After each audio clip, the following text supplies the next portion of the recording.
So our next speaker, Rich Wobbekind, this is going to take me a minute, so hang tight. He is the Associate Dean for Business and Government Relations and Faculty Director for Business Research Division at the University of Colorado Boulder. He's been with the Leeds School of Business since 1985 and leads the economic forecasting and impact studies for Colorado, including the Leeds Business Confidence Index.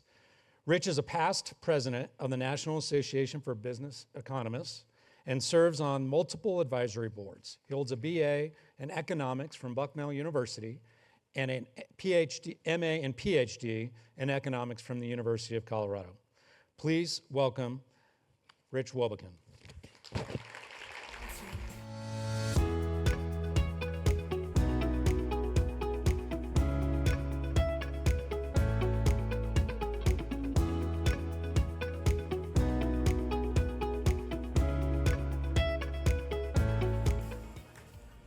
Hello. Are you living? You can hear me? Okay, great. Fantastic. So let me start, try to keep within the time frame.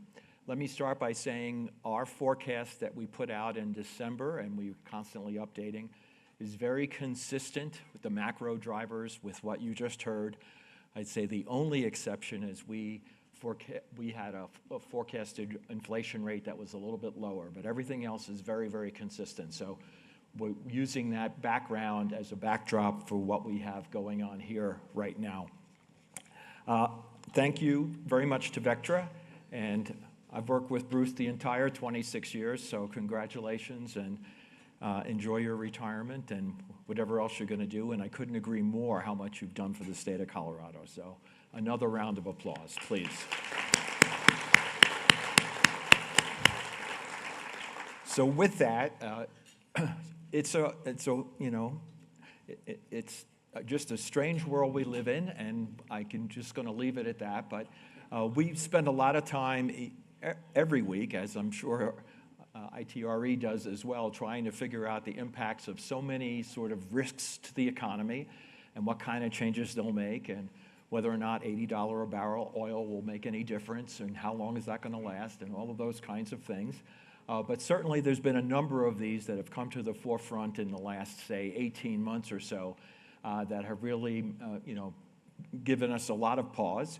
And when we did the forecast back in December, we use, if you're not familiar with our forecast, it was the 61st annual, and we use 130 people from the broader business and government community as part of our committees that we do. And so we try to sort of make some sense of this in the individual sort of sector forecasts. So a little bit more about that as we go along. So again, and I have to stay on the top button. So I am speaking almost zero about macro, the national macro environment, only raising up one or two issues. And I want to put this in context. None of this is inconsistent with what you just heard. The focus here for me is thinking about how's this going to impact retail sales and tax revenue flows in Colorado when I'm raising these particular issues. And so in particular, one of the consumption is a huge driver of the U.S. economy. You're well aware of that. Consumption is a huge driver in terms of how we fund the state. We have a retail sales tax at the state level, but as you know, we have very heavy reliance on retail sales at the city and county level in the state of Colorado. So having a consumer still in the game, you'll see some slides that relate to this, is extremely important. And there's been a lot of work done, particularly by Moody's, that has focused on the fact that a huge percentage of consumption is coming from the top roughly 20% of the income earners in the U.S. And this slide is just simply sort of highlighting those last two, if you stack them together, is the assets that are held by the top 20%, the financial assets. So it's not really surprising that you would see heavier consumption coming from this group. But it is a question. It's the issue that you hear a lot about, which is the so-called K-shaped economy. Can you continue to do this? There's a lot of discussion on this. I'm not going to take a lot of time on this, but just the point is, can you continue to have this consumption? So you saw some data that related to this. We have started to see upward trends in credit card delinquencies and so on. But still, I would agree exactly what you heard, not at levels that are, over the top, but still a concern. And we've gotten somewhat disturbing news about the auto market over the last week or so. There's been a lot of analysis released on the amount of auto delinquencies, or at this particular point in time as well. So it's something we're just paying attention to or keeping our eyes on when we think about the overall health of the economy. In terms of inflation, this is not a forecast. This is just where we are right now. I wanted to highlight two things here. Denver, Aurora, Lakewood, which is the Colorado proxy for inflation, is now back to higher than the U.S. number. And it had been lower more recently, so this is a little bit disturbing. One of the reasons our inflation rate has been higher for a long period of time, it relates to the housing costs that were addressed and the housing affordability. And I'll show you this from the last 15 plus 16 years. You can see only in 24 and 25 will we lower, and back in 2021. So all of those years, there's 4 of those red bars where we're actually lower than the national number, and everything else, every other year we had a higher inflation rate than the nation. So we've been sort of challenged by this. And again, the housing affordability has been a big piece of why that has happened. So now moving on specifically to Colorado, we had an absolutely great run. We outperformed the nation significantly, particularly 2008 to 2023. If you looked at that 15 years, we were in the top 5 in every one of these categories. When you go from 2009 to 2024, as this slide does, you can see we slipped back a little bit, but still top 10 performance over a 15-year period. Nothing to, quote, sneeze at when you look at that. But 2024 was certainly a year of deceleration in the state economy. Well, when you look to the current year-over-year numbers and sort of have the reality of where we are now, very much in line with the GDP slide you saw, Colorado compared to the national GDP just a few moments ago, very much in line. We're sort of back in the middle of the pack in many of these different indicators that you see here. You can see, again, GDP growth, employment growth, and so on. I'll talk about those a little bit. And then you can go further down, and you can see we're 9th in per capita personal income. Our average annual wage is 7th highest in the country at $81,170, so we're a high wage state. But our year-over-year changes have been very modest over in the last few years, the last 3 years now at this particular point. So one thing we've had and you've experienced is tremendous population growth for a period of time. Of course, that slowed quite a bit with COVID, but you can see the migration to the state, the net migration number, which is in the beigeish bar on your slide. And then the natural rate of increase is the blue. That's births versus deaths. And when they first came out with this, the state demographer's office last summer, they had one set of numbers, and then they came out in November and they revised those numbers down because it became apparent the population wasn't growing as rapidly. In particular, the net migration number was not going to be as rapid. And then this embeds what came out of the national numbers a few weeks ago, where we saw somewhat startling numbers related to how slow our migration had become in 2025. When you look at Colorado net migration, there are a couple of pieces to that. One part is domestic and one part is international. And what we saw, that it was a tremendous drop-off in 24 and 25, actually in 23, 24, and 25 in the domestic migration. So domestic is state to state. We saw a huge surge. You know this, you read the papers and watched broadcast media. We had an incredible surge of international migration in 2023 and 2024.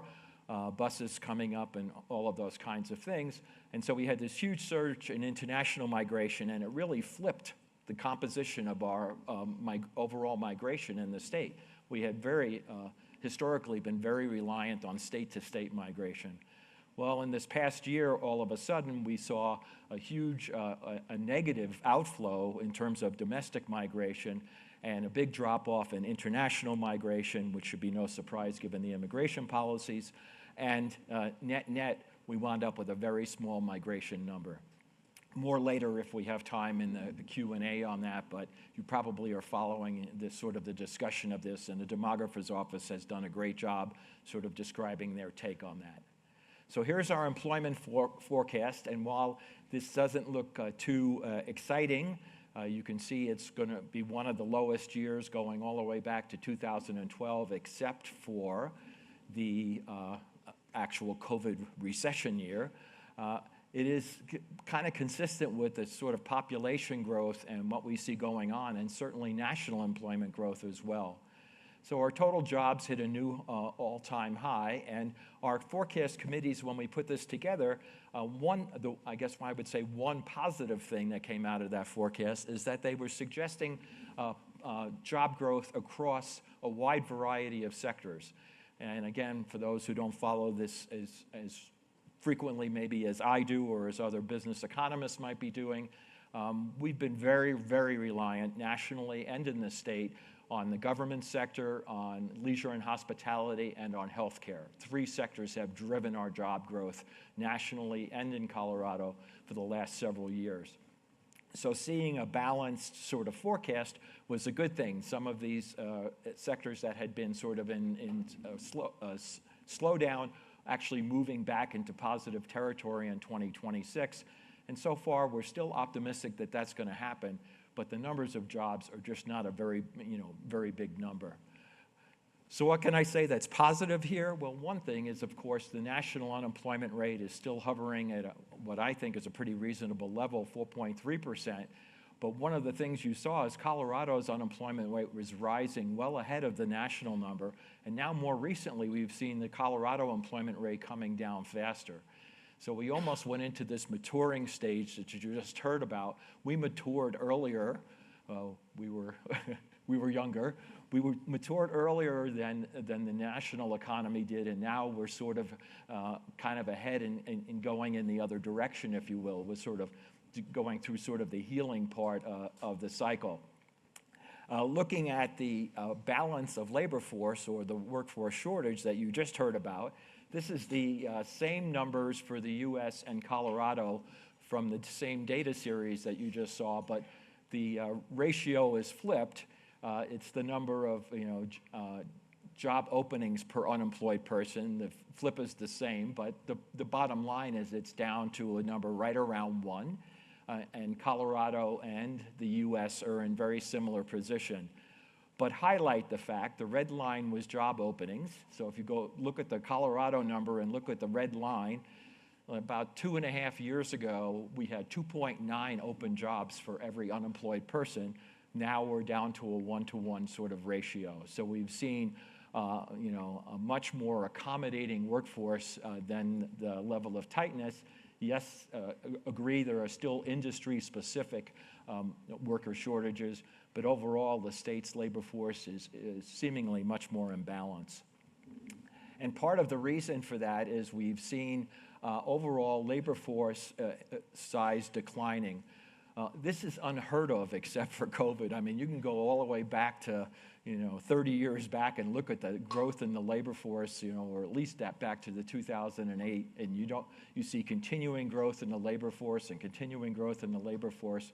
And we've seen this more recently. We've seen a decline in the labor force. Some of that driven, of course, by less immigration, and so less growth in our workforce from people moving into the state. But also, we see declining labor force participation.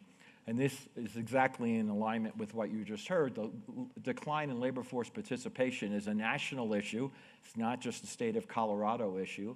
And it relates very heavily to the baby boomers moving into that lower participation age group. And we are estimating that with the state demographer's office that we have 40,000 people leaving, retiring out of the workforce annually. So we need 40,000 people just to replace the people who are retiring, assuming those people get filled by another person or another worker. So this is kind of a challenge, to be quite honest with you. And to think of job growth on top of that, then you need even more people coming into the workforce. So a couple of sector things. No one ever wants to talk about this, and we put this together a week ago, so this has nothing to do with what happened in the last 4 days. But we have a we have a relatively healthy natural resources and mining sector, and I just like to bring this to people's attention who don't pay attention to this particular sector, where we are, including the 4th highest crude oil producing state in the country. And we, in general, are also in the top 10, 12 in renewable energy generation, so we're not just a, quote, fossil fuel-based economy. So that's a good thing. And what we have seen up to the last 2 days, or bring it up on your phone right now and you can tell me what the latest price is. But what we have seen is, relatively stable prices in the sort of, 70 sort of 65 kind of range. And while that is not great for the industry, it is great for the overall economy. Lower energy prices are generally better for the overall economy. They're better for households in general. And so the more recent concerns about the increase in the last few days in terms of gas or oil prices, but also in terms of natural gas prices, that's a concern in terms of household finance and potential additional inflationary pressures. Not huge, but somewhat concerning. And we have benefited from fairly consistently having a lower gasoline price in the state of Colorado than the national number. A couple of comments on construction. You heard some already, so I'll only say a couple of things.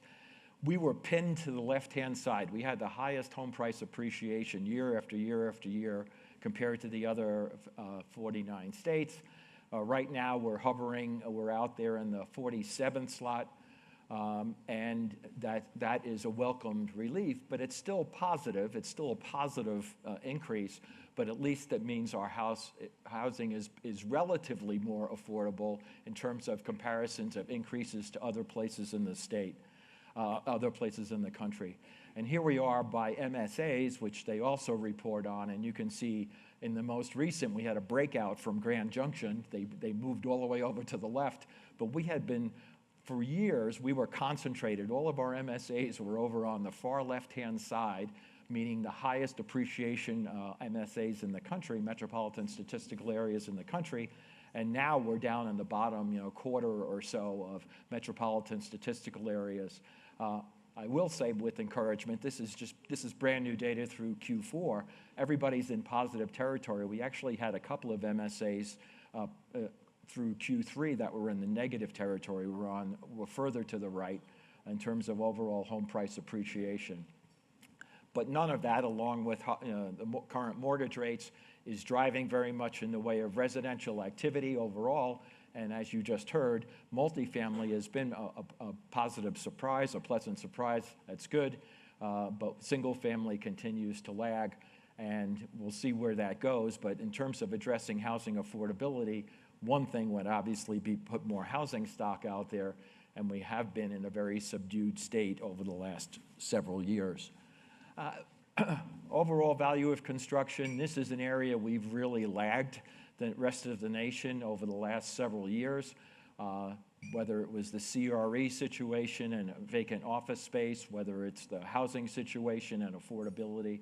But what you'll see overall is we're looking at a situation where I think it'll be slightly positive, but overall construction activity remains relatively subdued, and particularly in the residential space, we're particularly subdued.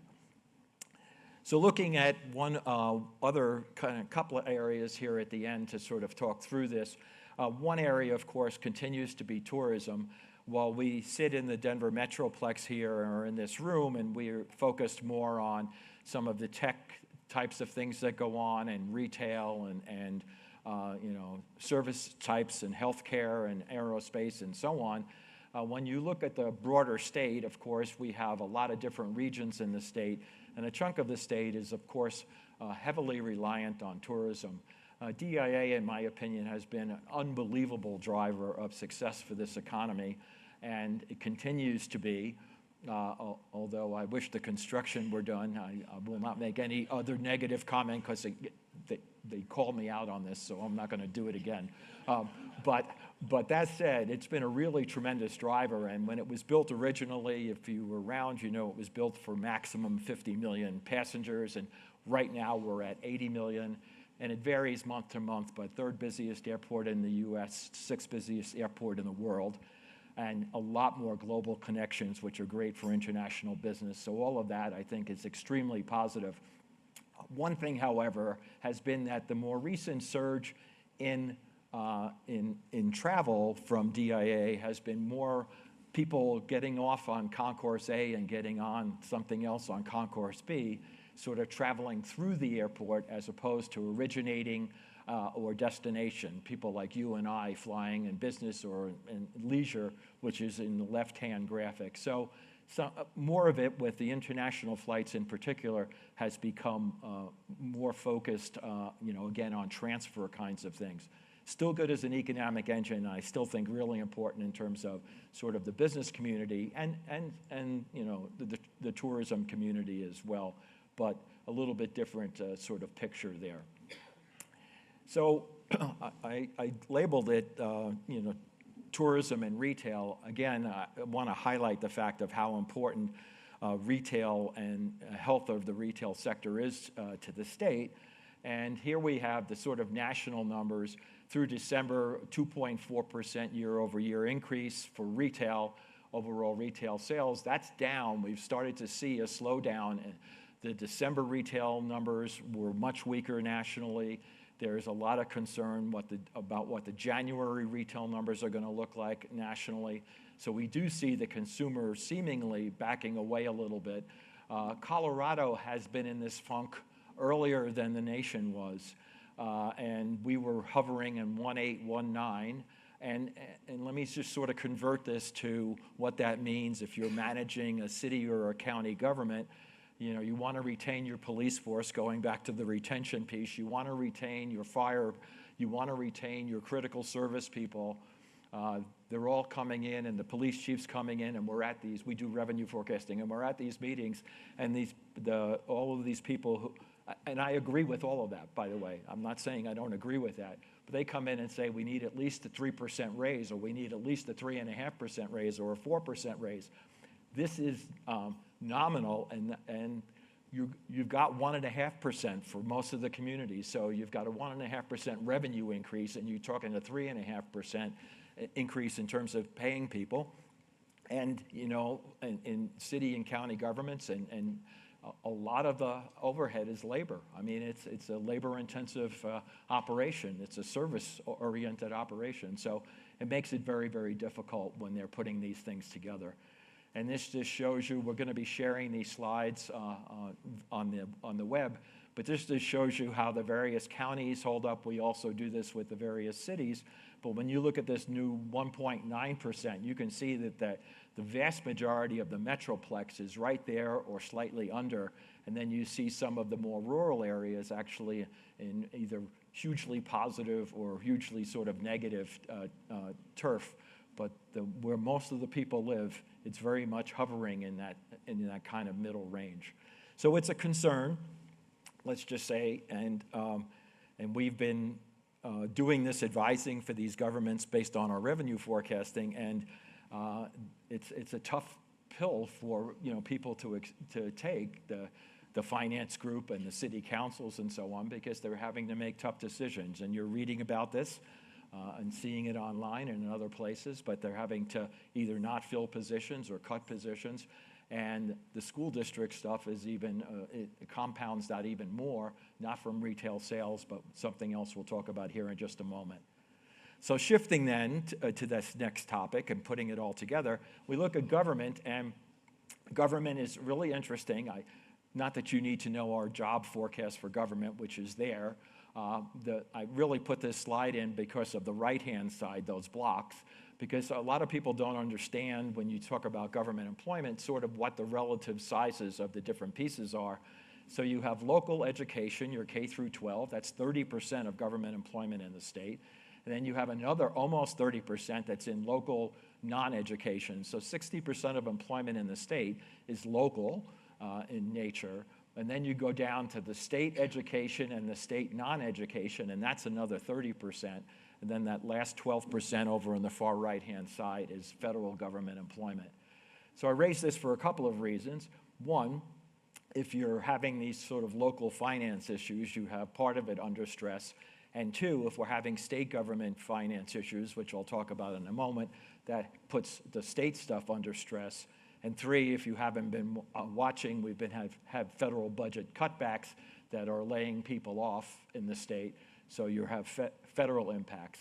So our committee people still forecast positive job growth, not in state and negative in federal, but they forecast positive job growth in local, because we still have some areas where we're seeing locals areas grow with population and so on, while at the same time we have other areas that are in pullback mode. But they're still believing we're going to see government employment rise in the local level. So here's a slide that you can look at in more detail later, but let me make a couple of sort of comments on this. We're in somewhat of a hurt situation right now. The state has a very large budget shortfall, and it's coming from at least 3 areas, and we could probably debate this, and you can tell me even more areas that you think it's coming from. But one is lower than anticipated revenues based on H.R. 1, or One Big Beautiful Bill. Because our AGI is linked directly to the federal form, you know this, we are expecting, or they're anticipating, lower revenues just from regular income tax, which is the largest single source of state funding.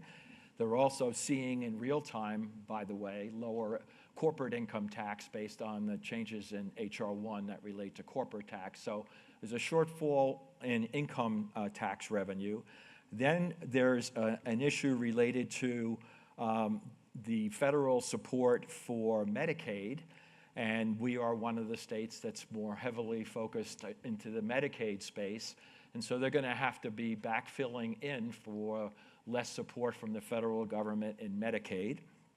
So there's a higher demand there, and if that's not enough of an issue, all of this is compounded by the fact that you have a really rapid growth in the non-discretionary spending piece of the state budget, which is K through 12 and healthcare.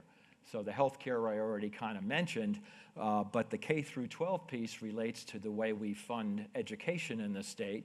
That we have local property taxes that we're paying into, and then we get a supplement from the state government. The state government sends money to all the different counties and school districts around the state, sort of doing a per pupil payment back to those areas to make sure there's enough revenue in that local area to provide K through 12. All right, so punchline of all of that is our property taxes haven't been rising recently, and so there is a different amount of property tax than they had, I guess we would hope for at the state level. So now the state government is backfilling even more out of the general fund and out of the state budget to backfill local education, K through 12 education around the state of Colorado. So the summary, I guess, of all of that is the state budget is in pretty difficult shape right now, and be sympathetic to your legislators, whoever they are, wherever you are.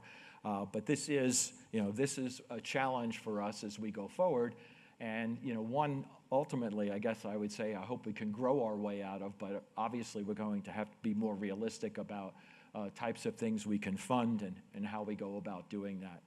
So, looking at federal employment for just a moment, since everybody raises this issue with what's going on at the federal labs and so on. Here's the federal jobs in thousands. And you can see, our long-term, it's been about 54,000 jobs. That's the green line. More recently, we have this red line. The red line is the current numbers. So you can see we were well above the 54, and now we're well below the 54 in terms of actual count. So we have lost a number of federal jobs. But I'd like to highlight two things. On the positive side, federal employment as a percent of overall employment in the state has been on a fairly steady decline. State economy has grown, more and more private sector jobs, and less, as we can see, less federal jobs as a percent, so that's a good thing. The flip side is, of course, regionally, you could think about the Federal Center, or you can think about maybe Colorado Springs, or you can think about the Boulder area, or wherever, where we have labs and government facilities that are getting downsized at least a little bit. Well, for the state of Colorado, the average wage is $104,000 for a federal employee. So every person that disappears off the rosters from the government is $104,000 in terms of income and purchasing and all of those kinds of things. In my home base, Boulder, it's $140,000 per job. So losing 1,000 jobs is not inconsequential in terms of local spending power and so on. And so in that sense, it is a little bit more significant when we think of the overall picture. Okay, so let me, looking at the clock, and I'm going to do this. So among the risks, we've already talked a little bit about tariffs. We'll see where that goes and how much that goes through to actual consumer prices. You were hearing that.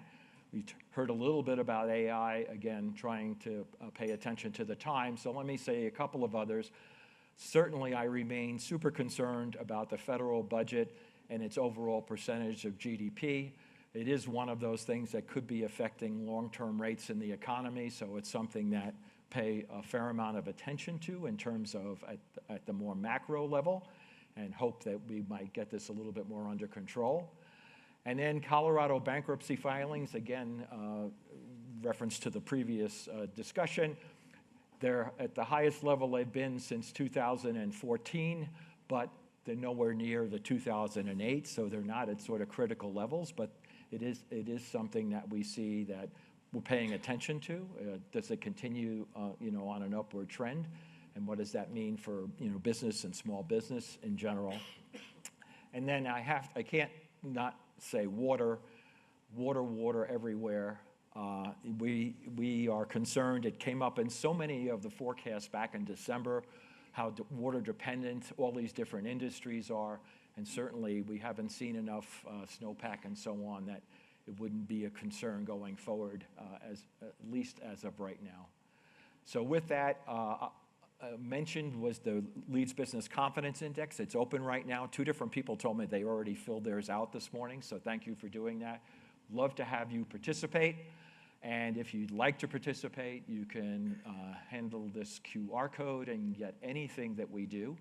And again, this will be in the slide packet when you look at the slides as well, if you're interested in doing that. And then I'll end with this for the moment. I love to be more optimistic in general, and this current state of where the state has been after these 15 glorious years and so on has been a little bit more difficult. So I said to AI, I've been known to be more positive. I said to AI, show me a picture that's optimistic. So this is your AI's response, and I hope you feel that's good. Make it more optimistic. Thank you so much.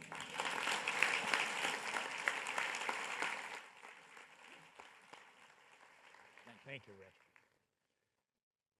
Rich, thank you for all the great insights into Colorado, and thank you for the AI.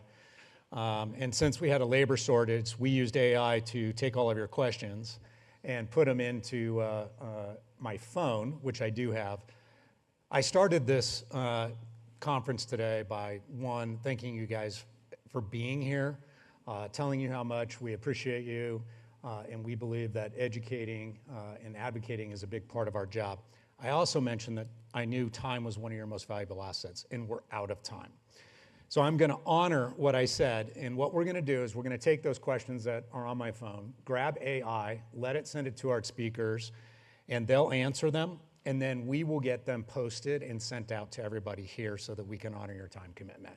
So again, on behalf of the over 500 folks at Vectra in Colorado, We appreciate your time. We appreciate you being here, and we appreciate the relationship we have with all of you. Have a great rest of your day.